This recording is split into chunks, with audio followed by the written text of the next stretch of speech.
Halo. Mwanene. Oh, ni kimzy. Ndio nilikuwa nakwambia tumebakisha siku mbili tufike date 31st. Turuke mwaka. Sasa unajua kuko na curfew.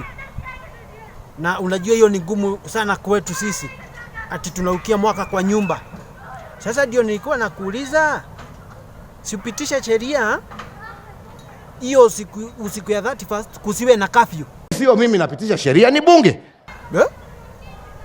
Sasa bunge ikipitisha, si hata wewe unaweza pitisha mkubwa.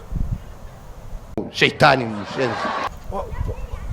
Ya kuna vile tumejipanga sisi vizuri, hata walevi wamejipanga vizuri na hiyo siku. Wacha nikuonyesha vizuri vile tutakuwa tumevaa mask na vile tutakuwa. Wacha nikupigie video call tu saa hii nikuonyesha vile tutakuwa tumevaa. Halo, Mwanene? Oh, ni mimi. Sasa unaona sasa hizi mask tutaweka hivi. Iko na outlet hapa. Kama ni walevi wakienda huko wataikunyia hapo hivyo. Hakuna vile tunaweza abukizana hii kitu.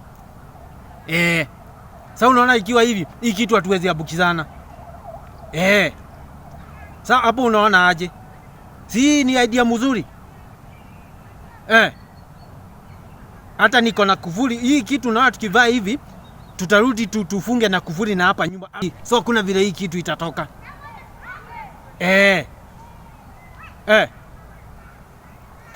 Nakwambia upuzi ambao uko Kenya ni mwingi sana. Halo?